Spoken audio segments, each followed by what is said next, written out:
man? Welcome to Anxiety Issues Podcast. I am Adam 12 Taylor here with my brother Boneface of Boneface Inc. We got a special guest in the house tonight. LD, what's happening, my man? What's happening, man? Long time no see. I will say, man, since I was a G, hell, you ain't much older than me, so I say when I was a G, they wasn't like you were 30 years old or something. We the same age, but your name been buzzing for a long time, bro. I done heard your name in some of everything. You know what I'm saying? Having your hands in this, having your hands in this. So you're a real popular name in the city, man. It's my pleasure to have you on the show, get to know you a little better. Oh, yeah, for sure, man. You know, it's all love with me, man. We going to keep grinding, man. I've been out here for a long time, man. I had a lot of success, a lot of ups and downs, man. My struggle what made me who I am today, man. So, man, I'm blessed, man. Always see a Boneface, always show me love and support, man, and I try to do the same thing, man. That's a fact. So, I don't know how familiar you are with the show, but we had a segment called Anonymous Anxiety. So people write in with their relationship problems or whatever issues they got, and we kind of help them out. So I kind of think that's a good icebreaker. So we're going to kind of start that back. So I'm going to read a little something to you, and then just kind of let me know your opinion as a man and how you feel about it, all right? All right. Cool, sure. Let's do it. Well, where we at? All right. It's called Love at First Sight. Why he titled it that, I don't really know. But it says, I must say I'm one of the lucky ones. My wife is not only a 10 in my eyes, but most people who lay eyes on her say the same thing. But like most people, my wife is neither perfect, nor does she have a squeaky clean past. Before me, my wife dated a drug dealer for about 2 years. Shortly after getting pregnant with twin girls, he was sentenced to 30 plus years in prison. Not only that, during the trial, she was made aware that he had another woman pregnant at the same time. Needless to say that was my wife's last straw, and she completely moved on. 6 years later, I met her, and a year after that, we decided to blend families. I make a decent living, nothing crazy, but slightly above average. I have a 13-year-old son and an outstanding relationship with his mom, but there's where some of the problem lies. I've never been on child support and have a wonderful agreement with my BM. I pay for private school tuition and all the sporting costs, and his mom covers the rest. Well, my son is also a great athlete, so the cost of their baseball camps, off-season trainers, and out-of-town leagues are very expensive. My wife believes that I am not putting equal value into her daughters. Yes, I am the only father they have known, but I don't feel like their presence should now take away from the commitments that I've made to my biological son. I cannot afford to send her kids to the same school as my son, so they attend public school. She believes I should not splurge for my son on his birthday or Christmas because I spend so much on him during the year. She believes that money can go towards her twins and giving them bigger celebrations on their special days so they can feel celebrated like their stepbrother. I'm torn. Am I wrong for dedicating more to my biological, or should she understand my prior arrangements? Which is kind of both in your favor, brother, but you get what he's saying, right? Mm-hmm, yeah. So what's your opinion on that, man? Approach it any way you want to. My opinion is he got to do what he's doing for his seed. You know what I mean? You got to try to balance. You got to try to balance it out. You know what I'm saying? If you with the female, by them not being your biological, but she can't really tell him what and what not to do for his biological seed. You know what I mean? He laid down and made that seed. So that's his first obligation to take care of that seed, whether you in the house or you're not in the house. I was kind of like in a situation like with my son that got killed. I mean, right. You couldn't tell, goddamn. And I got a stepson that I've been with him for 18 years. Mm-hmm. You know what I mean? He 19, right. So I've been up for 18, but I cannot give him. I can't take what I'm doing for my son to give to him. Now I got to balance it out. I got to try to be there and try to support and give him. You know what I'm saying? The same thing, but my first and foremost responsibility is my personal child. Has it ever created any stress on you, though? Have you ever felt yourself leaning more this way than for the stepson? Not on purpose, but, just naturally. You know what I mean? Well, not natural, because I try to make all three of them have the same. Right. You know what I'm saying? I was a blessed situation. I was a blessed situation, so I'm always going to go get it. So that was the first thing first. After bills, kids. You feel what I'm saying? That's my number one priority. I put my kids before I put myself. So for me, it was a little bit kind of different. I was able to pretty much balance it out and make it equal and be able to provide everything I was giving my son that wasn't in the household with me, be able to give my stepson the same. The same. Got you. Oh, that's dope. Last question for you, though. What should he do about the school thing? Is it awkward if I got a kid going to private school and then I marry this woman, and then so I am technically the father of these children, their dad is in prison. I can't afford to send them to that same school. 3 kids in private school is a lot different than 1 kid in private school. Thanks. So how does it look for your biological to be going to whatever prep and then your 2 daughters to be going to PHS? You know what I'm saying? Well, him and his wife and him gonna have to sacrifice.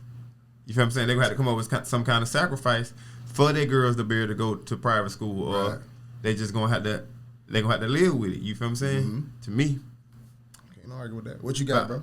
I think I think the part of this conversation that's missing is that, like, her kids don't have a biological father that's around, which is not his fault. Not his fault. Right.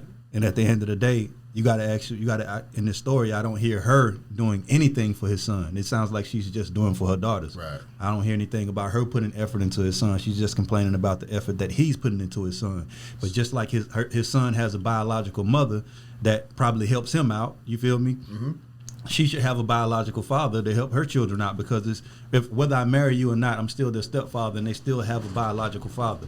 If you chose a shitty guy to be the biological father, that burden shouldn't fall on me 1,000%. No. Yes, I'm married to you. Yes, I'm married to you. And yes, I'm obligated to take on your seeds too.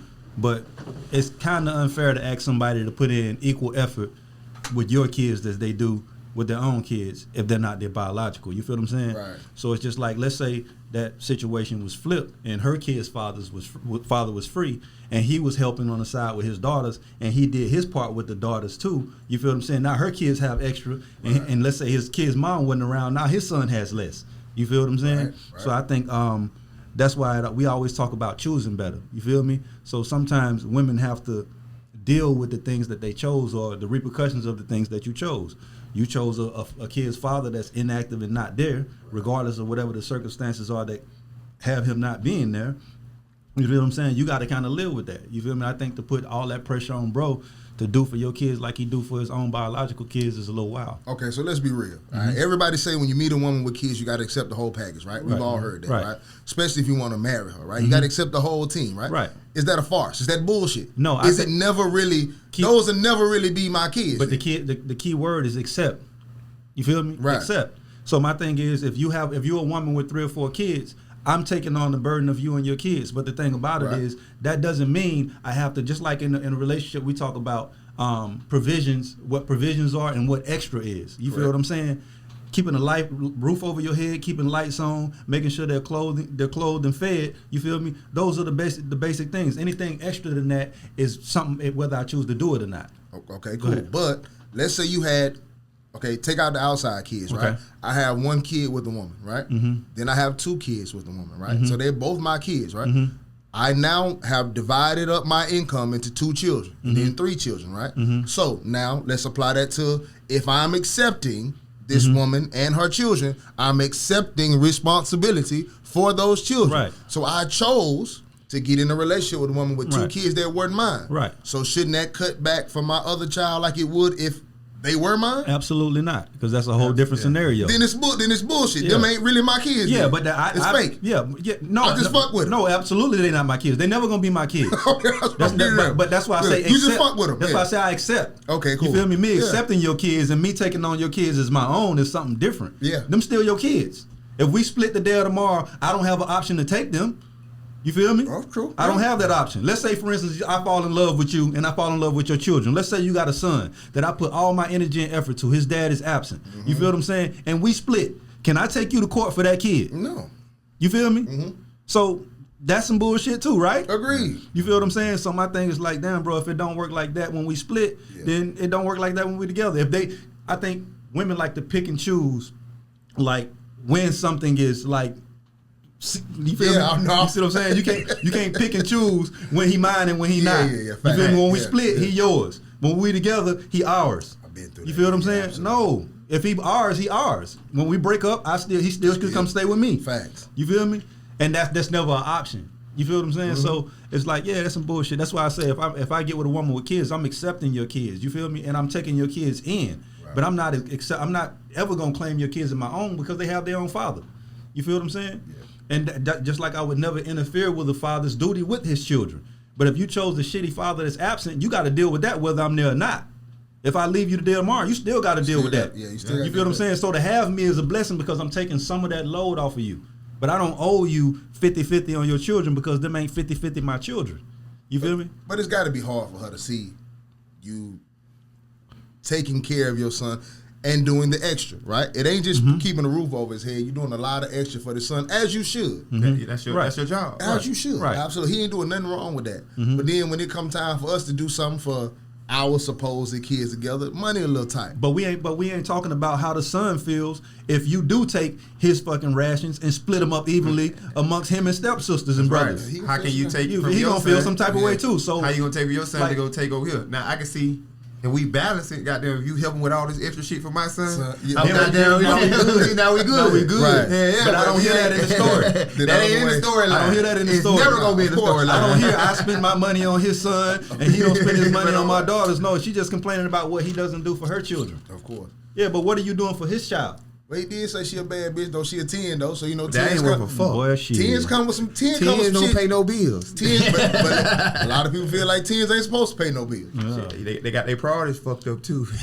You'll pay 10 bills? I mean, I'm talking official. If I feel like my girl was an official 10. Because that's by default with me if you my girl. Cool. 10 or not. Right. So if you're a 10, of course, you definitely good, but you good by default with me anyway. Yeah, but it's a little different paying the bill for that 5 than it is for them 10. I think what I will say this though, from my experience though, brother, I was way more comfortable paying bills for a 5 than I was for a 10 because the thing about a 5, she appreciated it more. She appreciated it more, and you're gonna get more effort from the 5. The 10 feel like you supposed to be doing this shit. You feel me? Yeah. Yeah, and I'm just like, baby, well, what you gonna do when you're not a 10 no more? I mean, that's a should I pay fewer bills? Should I stop the lights now? It's a long and fall. go have you it's feel a long fall from grace though. If you're an official 10, sometimes they fall though.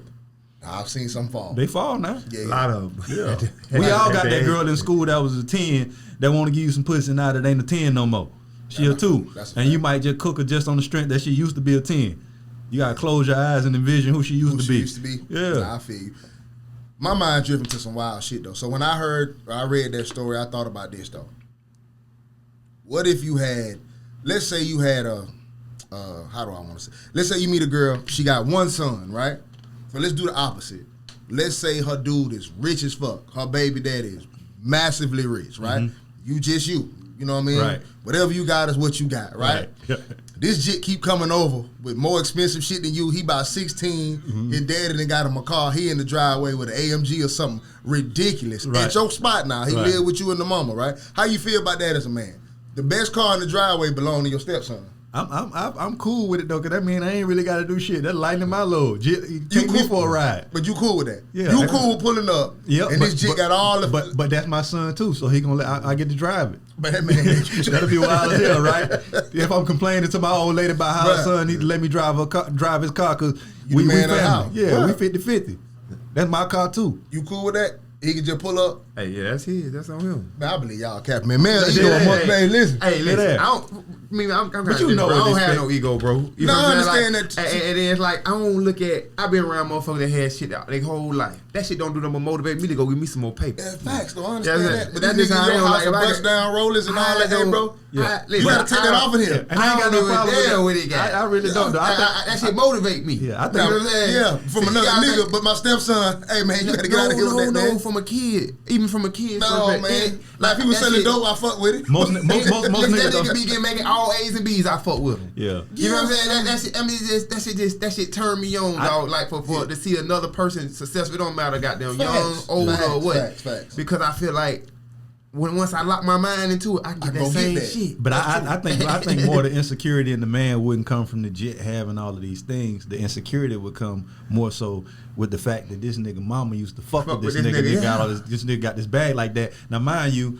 wondering if you a regular 9-to-5 nigga, you looking like can this nigga got their mama at work? Can this nigga got that? That's what most men's insecurities would be before then. Personally be tripping about that, but if I pull up from work and this And he got that $150,000 and he got that bit parked in the middle of the driveway where you can't park your camera. Right. I got to call in the house. Hey, can you get in the mood there for me? I'm not doing that. That's wild to me. You feel me? He got a 78-inch TV in the bedroom. Right. Y'all got a 42-inch on the wall. Or then I go to move it. I don't even know how to work his car. Yeah. I'm looking for the buttons in his shit. I'm not doing that, brother. You got to move this, bro. You got to send this back to your daddy's house, man. Nah, that's hard as hell though. I think I would enjoy that though. A jit daddy like just being on point, bro, because that makes less work for me, bro. I guess in my life I'm just so used to carrying shit and taking care of shit that just have somebody that's already self-sufficient would be like dope to me. Like, so yeah, have at it. I hope your daddy got some goddamn money. Yeah, I hope he give you whatever you need, so you ain't gotta ask me for shit for real. Damn, just my thoughts about it, man. On another note, I will say this, man. If you are watching this, bro, I want y'all to know the streets are dead. It's over with. That shit gone. It's done. It's been dead. But it's officially dead now. You got to know that it's done. You got to know that it's over. Number one, the law ain't playing by the same rules they played with no more. You understand what I'm saying? The deals that they offering people, you got to take them. These ain't normal deals no more. Though. Give me a deal. Brother, do you understand that you could kill somebody? And if they want me, they'll be like, "No, I know you killed him. That's fine. We know for 1,000, we got you on video killing him. But we want him. Just say he did. You can go home." You like, so I killed a nigga, and y'all know I killed him, and I can go home? How do you beat that? Like, I don't got to do 10, 5. That was the case that happened like that? No, all the time. Like they letting shooters go home. Look at the YSL case. Okay, gotcha. I see what you mean now. These shooters going home. Yeah, basically, especially if somebody sent you to do the shooting, we'll let you off for the shooting because it's basically them doing the shooting through you. And my point is, like, and to all the niggas that think that your homeboys is different, understand this. Let's say your homeboy is, in fact, a legitimate shooter. He's legit. You look at him and you think he's a real nigga. He really with that shit he be talking about, right? As my seat slide down, now I'm looking up to y'all. I hate it, right? But let's say he's legitimately what he claims to be, right? This is a lawless nigga then, right? Right. What the fuck do he care about telling on you right. for? He don't give a fuck about law. Nothing. He'll ask somebody in broad day, let him tell it. He don't care about nothing. And you think in a circumstance that he gonna respect the code and he don't respect the law? You understand what I'm saying? No, absolutely. It makes no sense. And on top of that, that same nigga will kill you for the right amount of money. Come on, man. You feel me? Right. A shooter will shoot anybody. A shooter ain't loyal to nothing. Because if you have the ability to kill somebody in cold blood that you don't know, you'll kill anything. Man. There's no loyalty, there's no code, there's no nothing. Yeah, because a nigga with a code ain't going out to do that. So you gotta understand what this shit is today, bro. If you believe in, if you gonna be a thug today or a gangster today, you gonna have to be a one-man army. Cause that's the only person you can trust. Mm-hmm. Because if he really with the shits like all your niggas claim to be, then I know you ain't gonna respect this code. You a lawless nigga. But I swear to God, I know some young niggas right now that fuck with me so heavy that they'll go do anything I tell them to do. But I'm always scared to tell them to do something because I know if you get jammed up, you're gonna tell on me. That's a fact. You can't wait to. Tell you. Cause you want to be free. You'll do anything to be free. I say all the time, boy, motherfucker don't understand how valuable air is until your circulation cut away off. from Till you need to breathe.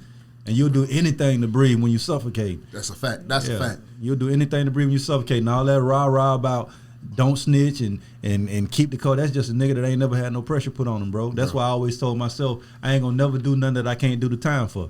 Anything I've ever touched, I was willing to go down and do the amount of time that it was for it. But if it was some shit I couldn't do, I'm not touching it. You feel me? Because I don't never want to be in a situation where I'm searching for air. But the reason why they don't see it that way, because everything about the streets be backwards, bro. I tell niggas in anybody I talk to, they be like, if you was in that situation, would you tell now? I know for a fact I wouldn't tell. You know why? I'm not a lawless nigga. Mm-hmm. You understand? When I got fucked up shit in my car, I drive like I got fucked up shit in my car. Right. You understand? When I was selling dope, I wanted to look like I didn't sell dope, right? When it got too risky for me, I went and got a job. I respect my own code. You understand what I'm saying? Anything that I sign up for right now, if you make a decision, bro, if something happened to you and they like, let's go ride for bone, and I decide to go do it, I understand what I signed up for. You understand your consequences. I could have stayed in my 9-to-5 life, but I chose to go ride for my nigga. So whatever come from that is what come from that. Right. A nigga who ain't afraid to get out the way is a nigga who understand code, because you got to understand your own code first. Any nigga who don't care nothing about his own situation, you can't care nothing about mine. You can't just go do anything for me, bro. You ain't got no kids. Right. You ain't got no mama. So you just gonna go do something? You don't got no fucking responsibilities. Right. But even if you will, let's say you do have all that, and you willing to throw all that shit away, how the fuck you gonna hold it down for me? Right. What value do I hold if you don't value the things that you possess, the things that are yours? Come on, man. Yeah. If I tell you to go shoot this shit up, you supposed to look at me and be like, hey, what's the plan? Right. I want to get away with this shit. I don't want to just go shoot it up because we them type of niggas. Right. So if you willing to go throw that shit away, bro, I know when them people close that gate and it's just you and them and they like, hey, bro, you can go home. And what are you risking in this situation that you putting me in? You feel me? Like, I'm just going out here to throw away everything I care about. Facts. What you throwing away? You feel me? So, yeah, bro, that shit been dead, though, bro. That been dead. That shit been dead. That's why I'm so isolated. It's just, I understand, bro, that you out here on your own. I don't give a fuck what a nigga tell you. Nigga can act like he gang and all that shit, bro. You out here on your own.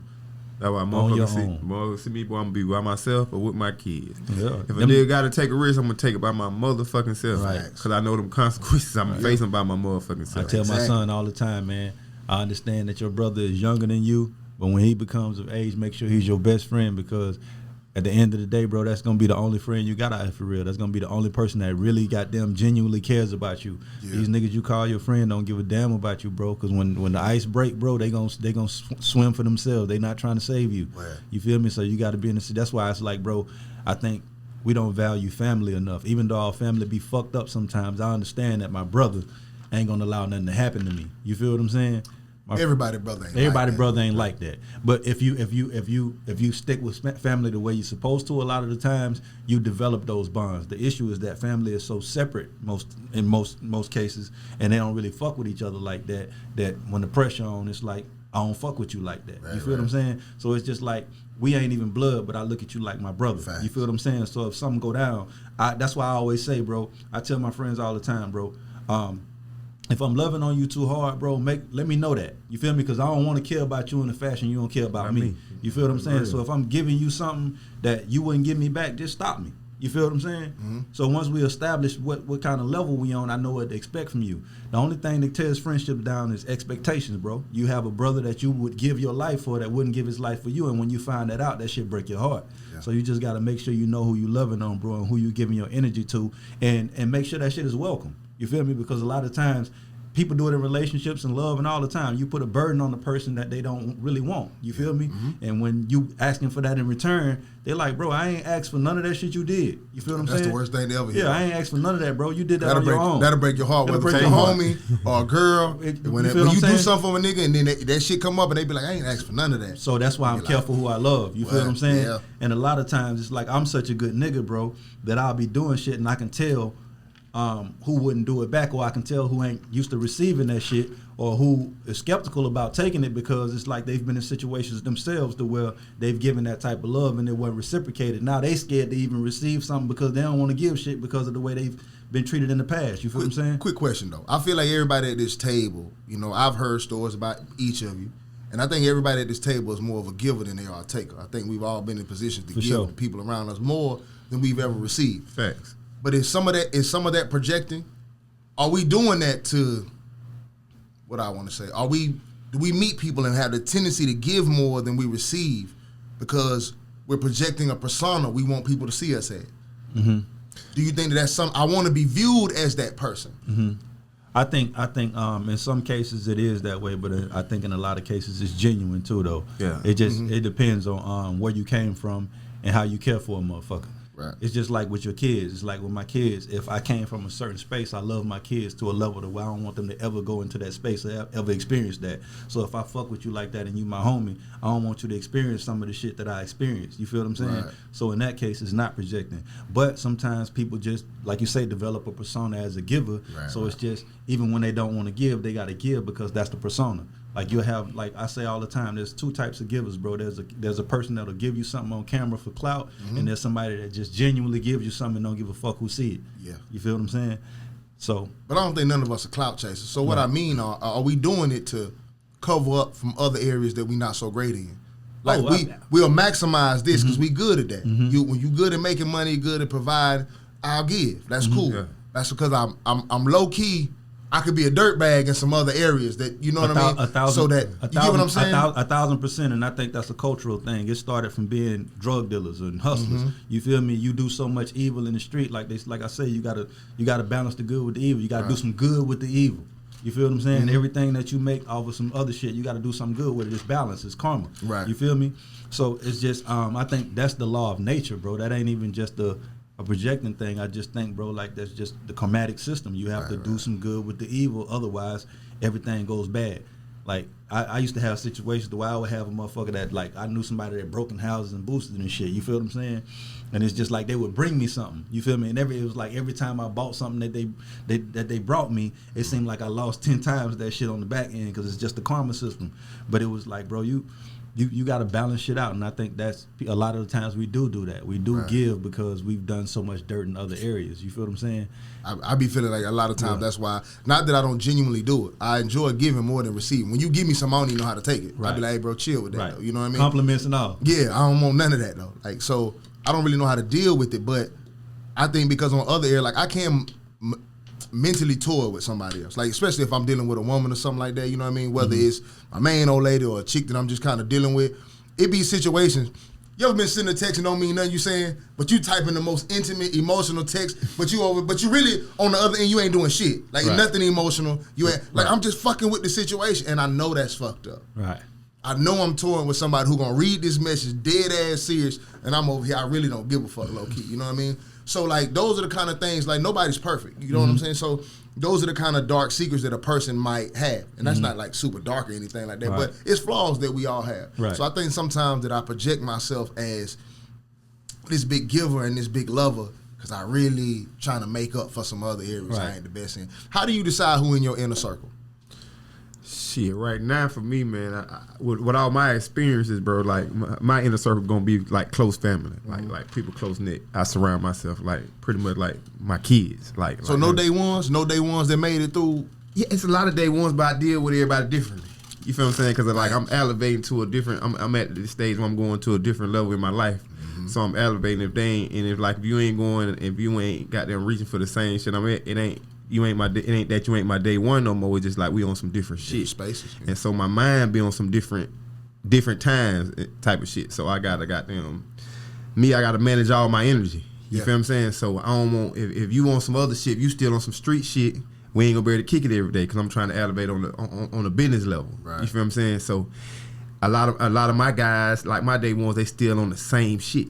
You feel what I'm saying? They still stuck on the same shit, and I done left that shit. You feel what I'm saying? So I done so it's like I still kick it with them. You know what I'm saying? They still can call me. You know what I'm saying? I'm still gonna be genuine. I'm still gonna be there for them. I ain't never gonna change. But it's just where I'm at right now.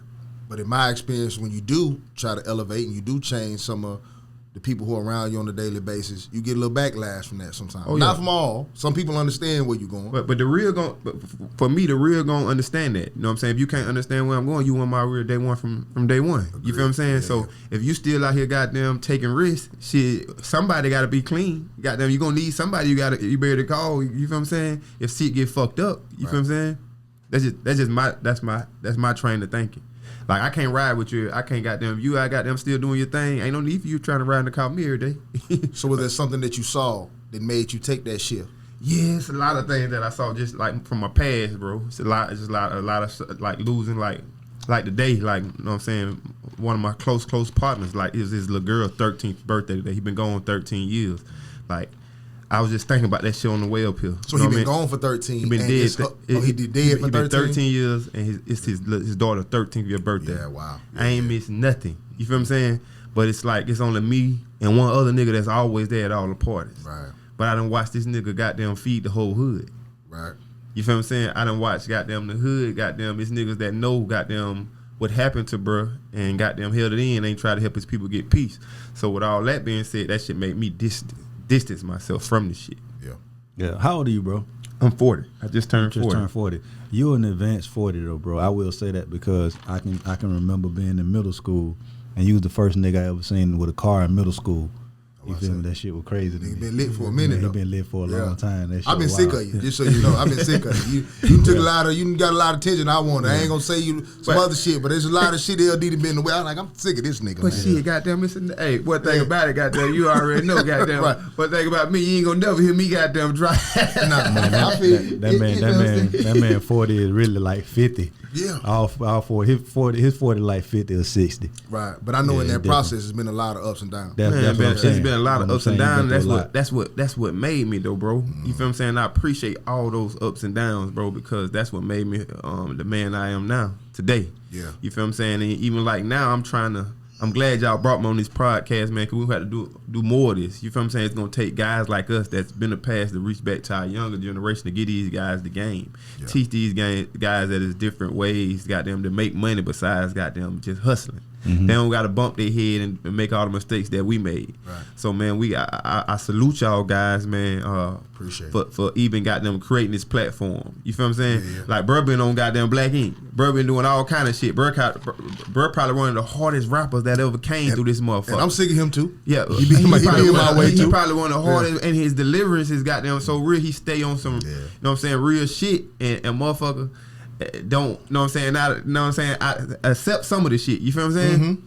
And it's like, bro, it's like, we just gotta goddamn break the generational curse, bro. Cause like, I mean, like, even like losing my son, bro, like I'm going through some shit right now, bro. I never thought, goddamn, I go through. I sacrificed everything to make sure my son didn't have to go through the streets. La homie ain't got them come up in no projects, none of that shit. I went in the house with him, but a motherfucker couldn't tell I went in the house with him.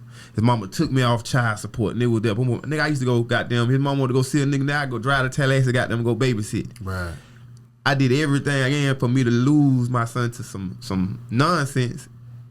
You feel what I'm saying? It's like a nigga playing goddamn chess or checkers right now. I hear niggas goddamn, I done watch niggas go to war. You feel what I'm saying? Yeah. Goddamn for their country. Like I say, nigga bust a nigga for some dumb shit. You feel what I'm saying? Yeah. And then nigga gotta just sit down and just suck this shit up and try to goddamn hold his composure and make the right decisions to stay out here. Mm-hmm. You feel what I'm saying?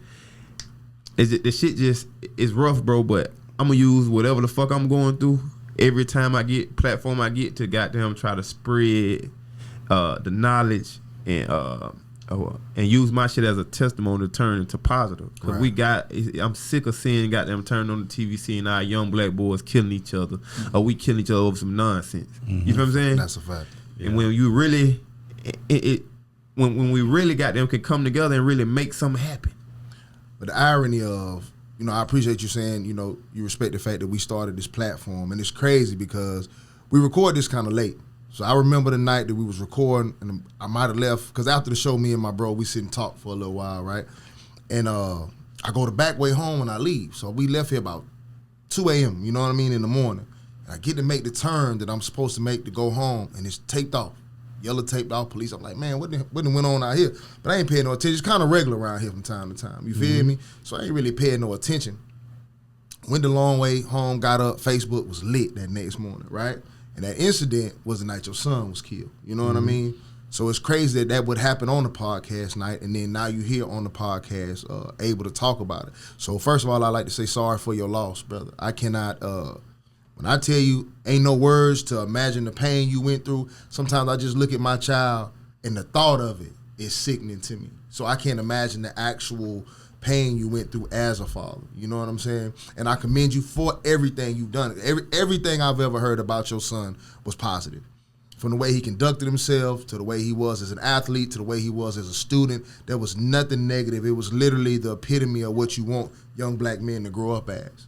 So to see that taken from you, from some shit that is the anti-black that we getting sick of at this point. You get what I'm saying? Mm-hmm. That's a hard pill to swallow for anyone. So I just commend you for just being able to talk about it, bro. I don't even know if at this point I can speak about it. So as a man, bro, as a father, I really respect you just being able to be open about it, talk about it, and share what you've been through. You know what I'm saying? And that's kind of like what helped me, bro. Like be able to talk about it, because like I ain't gonna lie, dog. Out of 40 years, dog, I've been through a lot of shit, homie. Like some shit I ain't even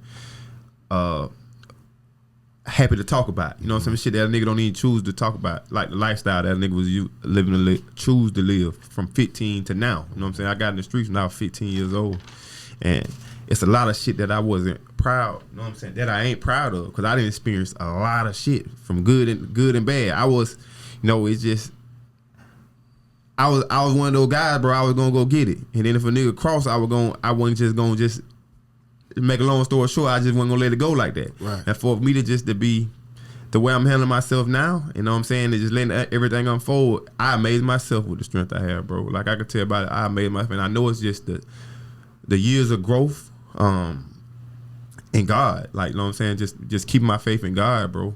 And like I can tell everybody, man, hug your kids close, bro, because you never know. You know what I'm saying? Hug your kids close, bro. I don't give a fuck what the situation is. I post that shit on Facebook. I don't give a fuck what the situation is. You got a chance to talk to your kids, bro. Right. Show your kids love. You feel what I'm saying? It don't matter the financial situation, what you're going through with their mama or daddy. Got them show them kids love, bro, because tomorrow ain't promised. You feel what I'm saying? Mm-hmm. And I would do anything in the fucking world, goddamn, to be able to hear my son's voice again. You feel what I'm saying? And I know I gotta fight. I gotta stand up and fight like a man. It's easy for a nigga to go through his life away. I had several niggas ready to crash, but I tell them, this shit personal, dog. Yeah. It ain't no threat to nobody, but this shit personal. Like I told Chip, bro, this shit personal, Chip. If y'all don't do what the fuck y'all gonna supposed to do, bitch gonna leave that bitch smoking. Y'all gonna have to put me down there, bitch. I'm gonna call you. Right. Because that's how personal this shit is. I'm gonna call you. And that's what I do every day, dog. I just try to stay positive and try to gather myself and really like I'm preparing myself for a motherfucking fight.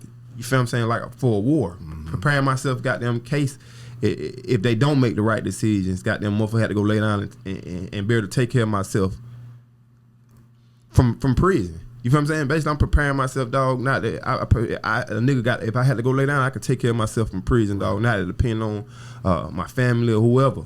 You feel what I'm saying? Yeah. Just be able to take care of myself because I'm a real man. Like, I've been taking care of myself since I was 11, 12 years old, nigga, from pushing lawnmowers. I got a question, man, and it's personal because I want to know this question, and I like I said, I can't imagine what it's like to lose a kid, but I know there are other people out there that have lost children, maybe for different reasons, right? Mm-hmm. I've been in a situation where I've had a low point in my life, and it was hard to get out of. You know what I'm saying? But nothing like that, right? When do you make the decision, or how do you make the decision to start moving forward? How long does it take, or did it take you? I know everyone's different. To say, all right, I'm gonna get up today and have a somewhat of a normal day. To be honest with you, bro, I ain't never stopped going. Like, I had to gather myself. I ain't never stopped going. I really ain't slowed down and just really took a break. Mm-hmm. Like, so I never stopped what I was doing after losing my son. Just to be honest, I never stopped what I was doing. I really enhanced everything. I started getting more aggressive into my businesses, into my investments. I started getting more aggressive to challenge myself, to push myself, to try to accomplish things that I haven't accomplished. And I started doing that. I got into real estate. I started building houses and different investments and shit like that. Got into this thing with El Rico and them with the producing movies. So I just started challenging myself more to keep myself more active and productive. Mm-hmm. Because if I sit down, then I'm going to lose it. For me. Yeah. If I stop, if I sit down, if I sit in the house, if I just lay in the bed all day, if I isolate myself, I'm going to lose it, bro. Mm-hmm. Like I know I would just wake up, walk up my house, and I just lose it. So I was like, I gotta keep myself going before I'm gonna lose my mind. And people are like, why you stay so busy? Because if I don't, I'm gonna lose my mind. That makes sense. I heard that being busy is a common trauma response when you go through something. But does that allow you to heal at the same time? Nah, like it's like I'm still dreaming. Mm-hmm. I took everything in, but I ain't took everything in. Yeah. You feel what I'm saying? It's like I'm very, like, I took everything, but I ain't took everything. I looked at one of them niggas in court, and I almost lost it. You feel what I'm saying? Just said, they're like, you don't got to be here. I got to go to 5 different court dates, but I go to every last one of them bitches every time I get a chance, dog. I look them niggas in their eyes, because I want to snatch their fucking heart out. Right. Yeah. You feel what I'm saying? I literally, fuck a gun. I want to be put in a room with all 5 of them motherfuckers and snatch their heart out. Like, it's personal because you did something to me that can't never replace. I can give it. I done had plenty of money. I done lost plenty of money. You feel what I'm saying? So the financial side, I can hit the Powerball today. That shit still won't bring back my son. Sure won't. So I'm still gonna be. I'm always gonna be damaged. But I think like having my baby boy, like I had 3 boys, 2 biological and 1 stepson. But having my baby boy not being 18, it's like I'm obligated to give him everything that I gave the oldest 2. Right. Still give you something to keep you grounded, keep it down. Yeah. So I'm like, because I'm like, damn, like we were just talking about, dude, old buddy, like when how we first started this motherfucker. What would my baby boy have if I threw my life away? Out, yeah. And I wouldn't give a fuck what his mama or what their mamas would do. That's my responsibility. They can fucking fuck an NFL player. A motherfucker got way more money than me. That's always gonna be my responsibility, homie. I'm not gonna depend on the next man to take care of my goddamn seed. I'm gonna be present regardless. You can have way more than me, but guess what? That's mine. I'm coming. Yeah. Now Jalen Ramsey help out a little bit if he would. He ain't got help. Yeah, I'm just Shit, he ain't got help. That's just gonna be a bone. You just getting that to his mama, cause that's a fact. That's my responsibility, and I'm gonna make that known. I don't give a fuck what y'all got going on, but that's mine. Yeah, and it's crazy that you ask them like, does staying busy help you? You feel me? And does it actually heal you? I think that shit is like losing a limb. I would imagine it would be like losing a limb. That shit don't heal. You feel me? That limb gone forever.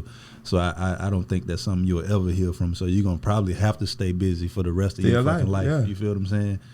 Yes, just like for me, you losing a brother, you feel me, and a sister and close friends, it's like that shit don't heal. But it's just like you said, I never stopped to actually feel the shit. That's why it's like my cousin got killed earlier this year. My sister just died. You feel me? My partner fresh, and it's just like I never processed any of that shit because I never stopped moving. You feel what I'm saying? Right. And I'm not a funeral guy either. You feel me? Me neither. Like anytime I've ever gone to a funeral, I never look at the body in the casket. I like to remember you the last way I seen you. You feel me? And it helps me actually function. You feel me? So I think it don't heal, bro. And I've never lost a kid, and I can't even imagine that. You feel what I'm saying? So that's why anytime I see you, bro, my heart drop. Every time I see you, bro. Like even at the premiere, bro, and I'm not a crying nigga, bro. Yeah. You feel me? My emotions are usually intact, and you feel me? Because I'm like more logical than anything. But every time I see a picture of that boy or something pop up, bro, I cry. You feel what I'm saying? Because that shit, I got sons too. You feel me? And it's just like I almost put my son's face on your son, and to just think about that shit, bro. And it's just that shit make you grateful. You feel me? And it makes you parent different, and it makes you handle your children different. It makes you approach things different. It's like shit that I used to get mad at my kids for, and shit I used to scold them for, bro. That shit is minute right now. It's small. You feel me? Right. It don't mean nothing. You feel me? Like, so it's just like I'm just here to love on my children, bro. And whatever things they go through, bro, I support them through it and love them through it, because nothing else matters at the end of the day. So it's just like he say, bro, my heart go out to you, bro, and I empathize with you like deeply, bro. So it's like even at the beginning of the premiere, y'all had the thing, y'all caught me off guard with the tribute to him, fucked me up. I'm in that bitch crying. And that's kind of like one of the main things, like, and that's what's gonna help me, like everything, like. Me and Lil Homie had so many plans, like he was saying, like that was my best friend. Right. Like Tori, like my partner Tori, like I was trying to mold Tori. Like motherfuckers don't understand, I was molding Tori, backing up to get Tori to leave the streets. So when that shit happened to Tori, that fucked me up. So it took me away from a lot of niggas. You know what I'm saying? I used to always feel like I gotta have niggas. I gotta feed niggas, have niggas around me. Niggas around me. That took me away from a lot of niggas. So when that shit happened with Tori, my oldest son was my best friend. Like that nigga know all the business moves I want to make. He used to call me every day. It wasn't like you'll think he my goddamn friend. Call me every day, goddamn, before we go to work out. But boom, pop, you handle this. Pop, you handle that. Son, you handle this and that. So it was like we was giving each other so much motivation. You feel me? That nigga give me so much motivation to lead the streets. Like that nigga, like dog. The Warren Celebrities went fed in 2003. I had my first son in 2002. That nigga made me leave the streets, dog. Right. I ain't gonna lie, dog. I used to make $10,000 a day. In 98. Yeah. A youngin. Just off goddamn serving the 20s. The niggas at 98. Just off serving the 20s. I mean, niggas goddamn selling $100 grams. Like $100 grams in 98. Making 28 off the 28. Yeah. You feel what I'm saying? Yeah. So a nigga goddamn, like, that nigga made me leave the streets, bro. Yeah. Like bro, we're talking about, I used to be a compulsive gambler, bro. For a long time, that when I left the streets, I went to gambling. When my people went fed in 2003, I left the streets, moved to Tallahassee, goddamn it. I left the streets, got them opened me a car wash in Tallahassee. Then I got them, while I'm trying to build my business, because you know when you first get the business, that shit's slow. Right. You feel what I'm saying? You spending money, ain't got them really replacing money, ain't got them first five years. It ain't coming the same. No. So nigga be a compulsive gambler. Dog, for about 5 years, all I did was gamble. That nigga goddamn made me want to stop gambling. First, he made me leave the streets. Then the nigga made me want to stop gambling. But that's the code that I'm talking about. Right. When somebody is not a lawless nigga, you had responsibility. Just the thought of not being there for that will make you change the risk that you're willing to take on the other end. And that's the code. Before we move on, I got 2 questions I want to ask you about that. Then I want to get into the movie situation a little bit before we close. People say in order to truly heal, and I know this is jumping the gun, so you probably don't really know the actual answer to this question. They say you have to forgive the ones that hurt you. Is there ever a point that you can imagine? I know not today. Nowhere even close to today. Is there ever a point that you can imagine forgiving the people who took what they took from you? I'm gonna have to pray about that, bro. Right. Like I'm just being honest. Like God gonna have to deal with me. Just my answer to that is God just gonna have to deal with me because it's like they took something that ain't never irreplaceable. Like irreplaceable. You feel what I'm saying? It's something that I want them to come out and tell me who sent them. Yeah. That might help me give them because they just as responsible. Like it's like that's another chapter, a whole nother thing that a motherfucker go to. Who sent you? Because y'all just responsible for who killed my son. You feel what I'm saying? Y'all just as fucking responsible for that senseless act that they did. So in a sense, in order for there to be any form of forgiveness, there has to be repentance first. You got to pretty much come clean. If you want me to, like, start my process, you got to, because a lot of the times you'll get those church sayings and you'll get those sayings of people saying that you got to forgive those who hurt you, but it's like those who hurt you aren't remorseful. You feel me? So you feel me? And it's like they say you're not doing it for them, you're doing it for you. You feel what I'm saying? But bro, that shit easier said than done, I'm sure. No, absolutely. That's why I say I know it's no time soon. And if me put in your position, I'm already fucked up in the head. Right. I'm not. I got to do something to you, then I forgive you. Yeah, if that. If that. You feel me? Yeah, but like that's a tough one, bro. And I just believe, bro, we plant roses, bro, and we plant them around weeds, bro, and those weeds sometimes will consume your roses. And that's just a sad reality of it because you did everything you were supposed to do, bro, and it's just the weeds that's the thing, kill the roses, bro. When you do everything you supposed to do. Yeah, bro, it's crazy. And then, and it's like I always dream, I look at my son. Now, my son just turned 19. You feel me? He ain't at that age yet. He getting there. You feel me? But there's always a period to where your sons are teenagers and they grow to an age to where there's separation, to where they kind of finding themselves in their own type time. But then they start to return, and they, like you say, they start to become your best friends, and you get closer and closer. And is in their ripe age, in their 20s, that's when y'all kind of become partners almost in a sense. You feel me? And it's like he was approaching that age, bro, before he was taken from you, to where it was like you really didn't need no homies. You ain't need no niggas in the street because you was raising your best friend. You feel what I'm saying? You was raising your right hand man. You feel me? And that's just like, bro, that shit's just heartbreaking, bro. And I can't imagine, bro. Nah, absolutely. Can't imagine. And the last thing, and again, I always tell people, like I told you at the beginning of this podcast, if it's too personal, just tell me it's too personal. You know, I completely understand. Is there anything that you didn't get to say to him that you wish you could have said? Nah. Relationship was so close, bro.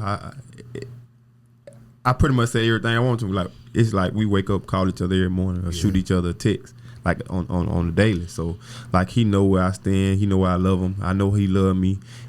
He knew it wasn't nothing goddamn that I wouldn't goddamn do for him. I know it wasn't nothing he wouldn't do for me.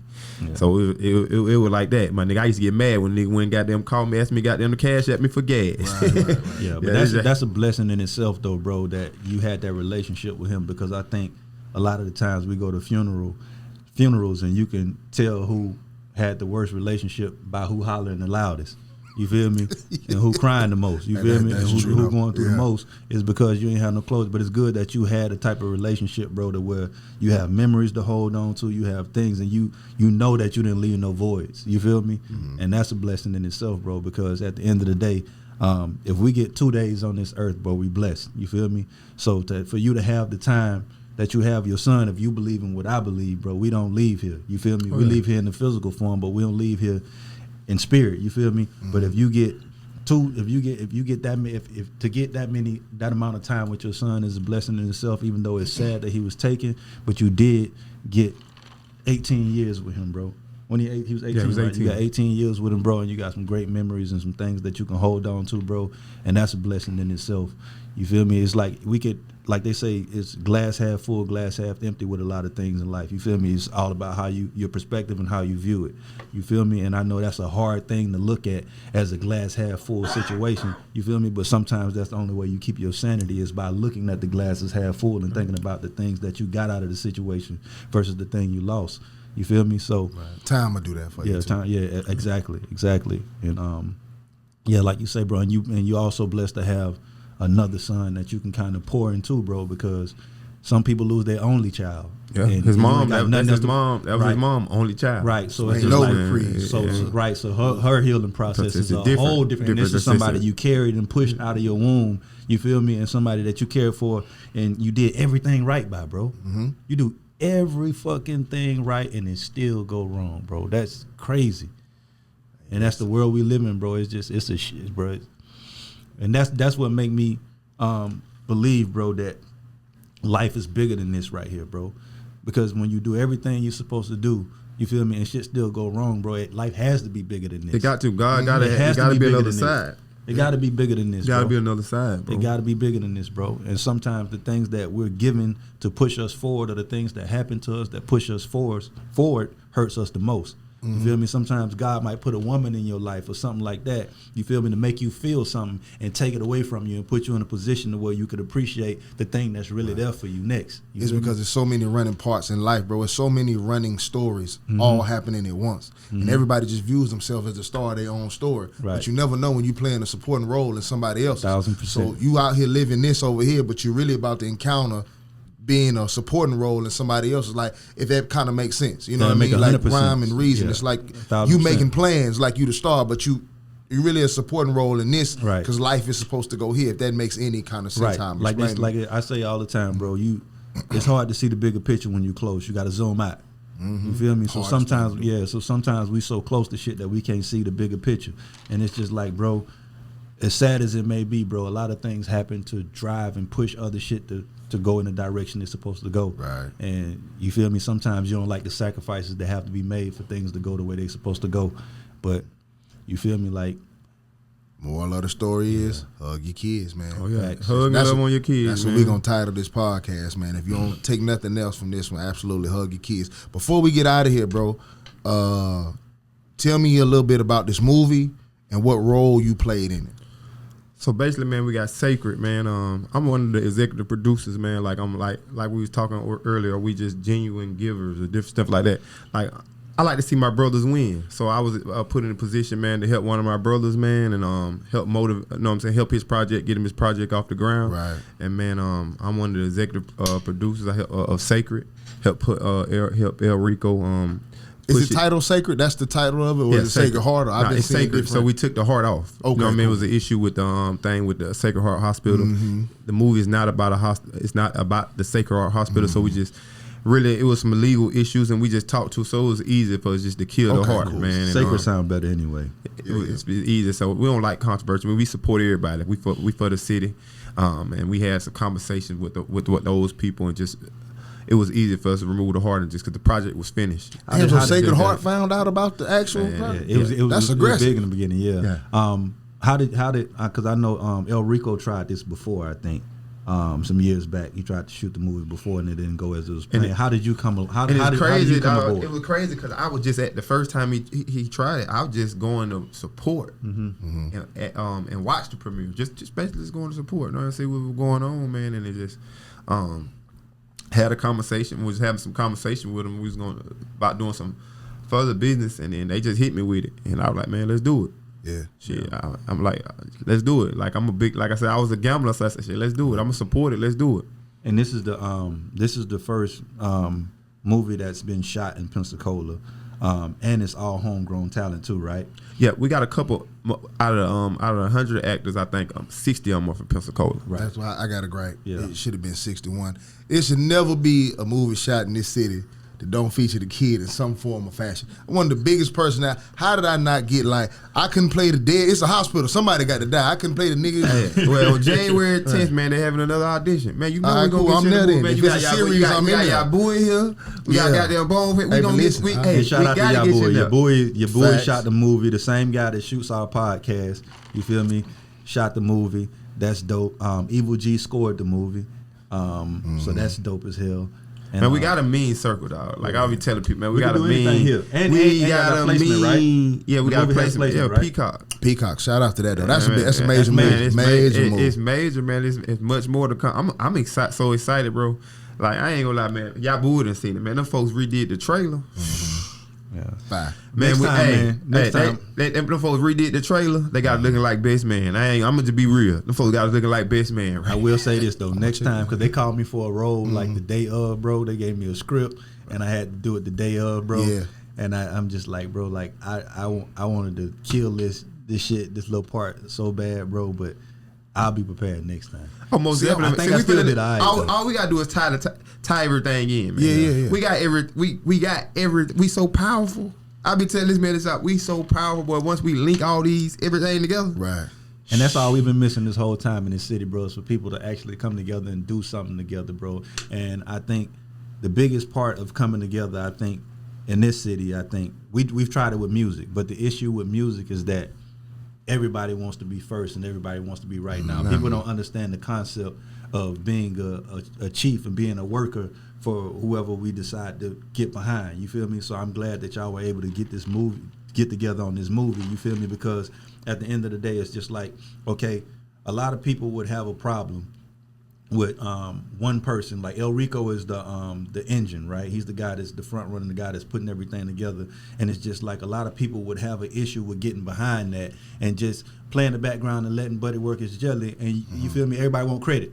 You feel me? And I think bro has a brilliant mind, and he has the drive to push it. And it's just like everybody came together and played a role to make this shit happen, and everybody played their part. But it's just everybody want to be out of position when we do something together. I think bro. it worked like that with music because everybody feel like they can do it. Right. Everybody can't produce no movie.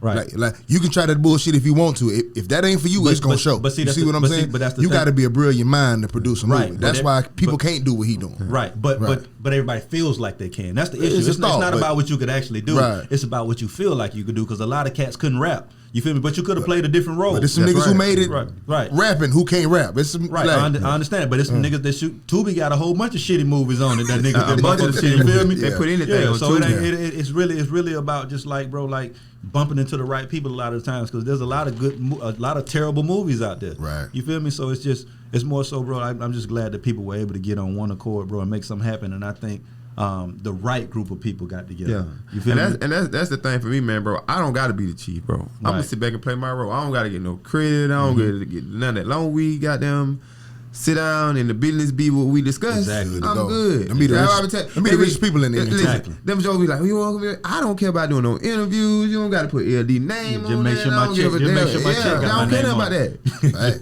Just make sure my That's check how got I my make. Like name when I on do it. events now, I work the door. Motherfucker, fuck the artist. Goddamn, Motherfucker I don't even know want the that's door. your event. Yeah, I want the period. I go to 4 Wall and got them the vibes. I'm at the door, man. Yeah. Goddamn, make sure that paper right.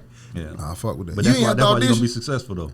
Huh? You ain't have to audition. Man, No, man. goddamn, hell no, he ain't got the audition. Goddamn, he one of the Nah. only goddamn first actors. Goddamn in black. Hey, Nah, Pencil nah, Cola, I understand goddamn, that. on I'm the just trying to screen. see, like, that's fine. So they gave you a script and he had to do the part. But I'm gonna tell you what did it though, right? Is because me and your boy, when we shoot videos, there's a lot of acting parts in the videos, and your boy was kind of like, damn, bro, I think you could do a part in this movie. And El Rico, he introduced me to El Rico. Right. And El Rico was like, yeah, bro, I'm gonna tell you the video. I think I guess you ain't know me then at the time. This is before you knew me. Yeah, but he called me and it was just on some last minute shit. They were like, they got this part. You feel me? You think you could do it? And I remember on the set, El Rico and your boy they bet, and he was just like, your boy was like, he gonna do it in one take. And, Right. and El Rico was like, I give him 5. You feel me? How many? One take. One take. That was up. Yeah, one take. But see, that's cool. I want to see you walk in there and they give you that script that you ain't read yet, that like a real audition where But you got that's to basically improv. what they That's did. what they did. No, but you got a chance to sit back there and read for a little bit and then Bro, action. no, bro. When you get to that audition, boy, when they call your name up, that motherfucker, but that shit make me nervous. but Like, I- if you give me a script in 2 hours, I'm good. But if you just give me that motherfucking Bill of action, I got to read. But I think I could do that, though. I think I could trouble. do that. I feel like that's what was so dope about it is I feel like that was one of the things that I've always wanted to do, and I felt like it was one of my natural callings was to do some acting shit along with the music shit. You feel what I'm saying? So it was pretty easy, and they gave me a role that I just kind of was like. Cause there be some big actors that swear they struggle. Like they fire actors, they in everything, but they swear like they hate auditions. Like I might suck at the audition type shit. Right. That'd Yeah, be but nothing. yeah, I was excited about the shit, but it came out dope, man. So January 10th, that's where I need to be. Yeah, January 10th, man, we're having another audition. I'm there. Anything with a sex scene, I want in. I got major bod. You understand me? Yes, I got major bod. Major bod. I'm trying to show shit. You know what I'm saying? So any sex scene I want to be in, and they got unless it's one of them new age sex scenes I don't want to be in it. You didn't see the movie? You didn't see the premiere? Nah, I seen the trailer. I haven't seen the premiere. Nah, the premiere. It came out dope, bro. Don't worry, the series we finna get. We gonna definitely need you for the series. I'm in there. We told Bi and we told him don't hold nothing back. None of them Illuminati scenes though. No, we gotta I get away do from that to be an actor. We gotta get away from the church scenes, and baby, we gotta. It's my luck. They'll be like, well, we got the gay. Oh my God, here we go. Yeah, I think this is gonna be the beginning of something big, though, man. Y'all just got to keep going, bro, and keep pumping, keep doing it, bro. Most definitely, man. There's more projects to come. You know what I'm saying behind it, man. We got plenty of connections, plenty of people doing big stuff, man, and like with his connections, my connections, y'all boy connections, yeah, Rico, man, some big stuff that we could do, man. That's like what's we know a lot of like the resources is what it is, man. Like you said, there's a lot of shitty projects out there, like Bone was saying.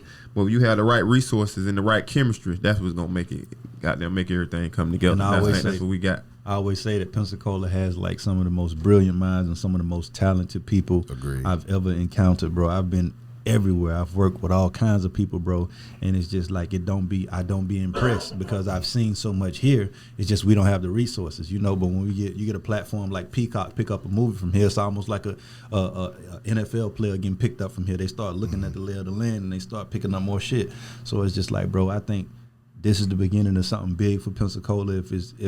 If y'all keep the momentum and keep it going, it could be something real dope, bro, because there's a lot of talent around here, bro. They literally shot a movie, bro, with homegrown talent, bro, and the shit looks better than a bunch of shit that I've seen that motherfuckers spent big money on. Just like we put together projects, we put together music projects, just 24 hours. You feel me? That's better than 90% of the shit out. That's already like, bro, we got some of the best talent around here, bro. We have to start. A lot of people have to start leaving here so they can see bigger and they'll understand what like that it don't take as much as we think it do. It's hard to achieve something that you can't see being done. You feel me? So if you ain't been nowhere to see nothing, you don't know. You feel me? Yeah. Quick question before we close. On that talent thing, I do believe we have some of the most talented people around here and some of the most brilliant minds around here, right? Now they say iron sharpens iron, correct? This is just my personal belief. So it's going to be a compliment and kind of like a diss at the same time. Do you believe that Pensacola has such great talent and such brilliant minds? Because you have to be to shine here because there's so much holding. You understand? There is some self-hatred to Pensacola. So to shine here, you kind of have to be a great. I call it gladiator school. Right. I call it gladiator school. I said if you can make it out of Pensacola, you can make it anywhere because it's gladiator school. So it ain't just me. You against the odds 24/7. But I tell the motherfucker the same thing. You heard about Steven Seagal? I'm hard to kill like Steven Seagal. So I'm gonna keep coming, goddamn. I don't give a fuck what you do. Right. I'm going, goddamn, you can knock me down, I'm gonna get back up. Keep coming, goddamn. Niggas from little country towns always be the biggest hustlers though, bro. You feel me? That it's just like that, bro. And these are the proving grounds. If you can make it here, you can make it anywhere. Anybody that I've seen leave here, bro, go anywhere and do the shit that they do here. Anywhere else, they get rich and they pop. Look at Mike Bless. You feel me? Mike Bless ain't originally from here. Mike Bless from Akron. You feel me? He learned everything he know. Everything that he's applying in Atlanta came from here. And what's funny though, he's taking the shit that he got here, the energy he got here and the gladiator school shit that he got here and went and started working with motherfuckers that thought they'd been to gladiator school and took over their shit. Right. You feel me? Like, bro, this is gladiator school.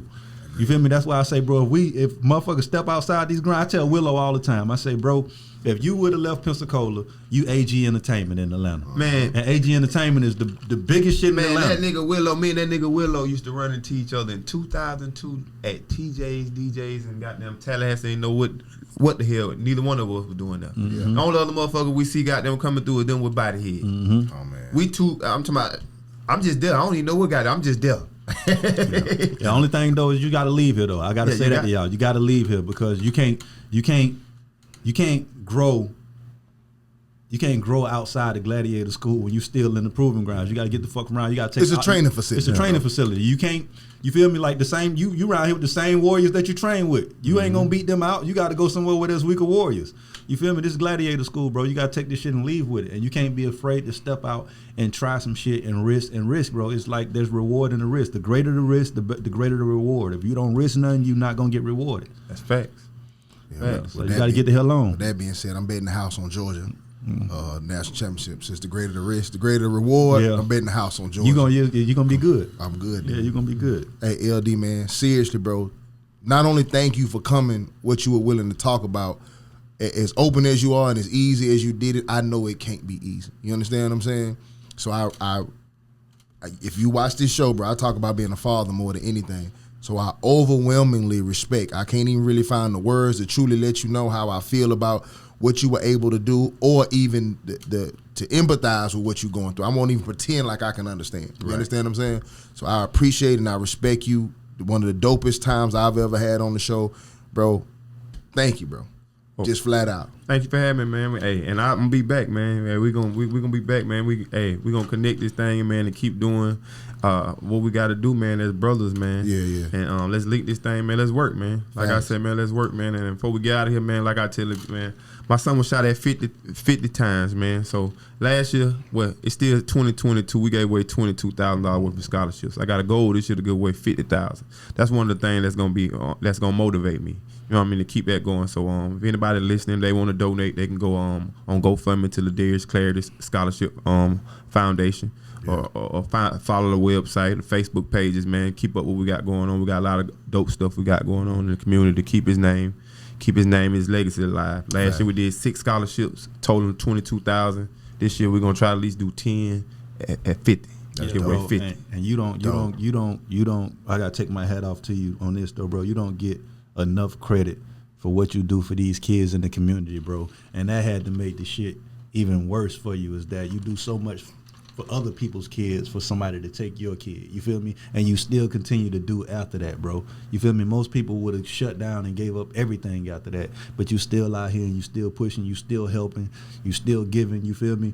Bro, so like, bro, you're a legend to me. You feel me? We're the same age, bro, but you're a legend to me. I always tell you that. You feel me? Like, we ain't never ran together, but we've always crossed paths since we was young, teenagers. You feel me? And I always tip my hat. It's always been respect. It's always love and respect. You feel me? Because I look at you like that, bro. You're a legend to me, bro.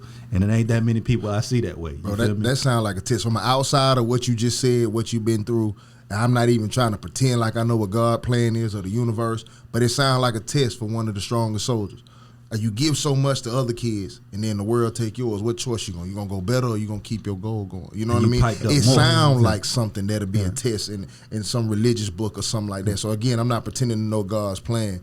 But yeah, and like with that, man, that's kind of like one of the reasons I think I got into sacred. Like I'm gonna get a word of my story, bro. I'm gonna get a word. I'm really gonna we're gonna get a word of my story. I'm gonna get a word of my son's story. He deserved that. You know what I'm saying? So and like that's kind of like why I got into the film. On another note, that's kind of like why I got into the film and stuff. Like people, why you get into it? Because that's what it is. I want to learn the game first. I'm be a student of the game. Help lift my other brother up, and then I got something coming behind that. Yeah, y'all stay close to bro, because bro, he been elevating since I've known him, and I think he gonna keep elevating. So y'all keep eyes on G, man. We're gonna put all the links in the bio, man, so you can go donate. What's the name of that GoFundMe one more time? The Darius Clarity Foundation. Got you. So we'll put all that link in the bio, man. Y'all please go donate and support. Never been a more worthy cause. With that being said, this is Anxiety Issues Podcast. Thank you. We out.